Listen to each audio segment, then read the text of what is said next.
বড় ভাই সবাই বলছে মেয়েরা খুব এথিকেট জানে, মেয়েরা খুব ভদ্র জানে, এইসব কিছু ঝাঁটের কথা ভাই। মেয়েরা করছে কুকুরচুয়ারি, মানে দিন রাত কুকুরচুয়ারি করছে লেডিস বগিতে, সবার সময় ঝগড়া, মানে পায়ে পা ঠেকে দিয়েছি তাও ঝগড়া, গায়ে গা ঠেকে দিয়েছি তাও ঝগড়া। ওখানে ছেলেগুলো দেখেছো?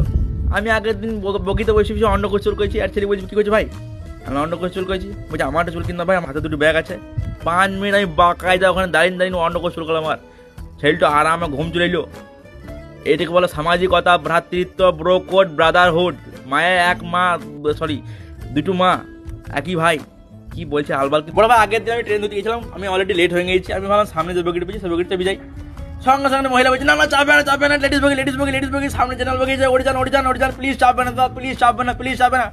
ভ্যানচোদ, আরে ভিতরে কি মেয়েগুলো সব ল্যাংট হয়ে বসেছি সব নাকি কাপড় পাল্টাই সবাই মিলে। ট্রেনে তুমি একটি বাক্সতে লক্ষ্য করবে যে মানুষ যখন দেবে ট্রেনে খুব ভিড় থাকে না, তো মানুষ ভাবে যে ট্রেনে কোনো রকম চাকরি পেলে হলো বাবা, ট্রেনে একবার চেপে যায় বাস তাহলেই হবে।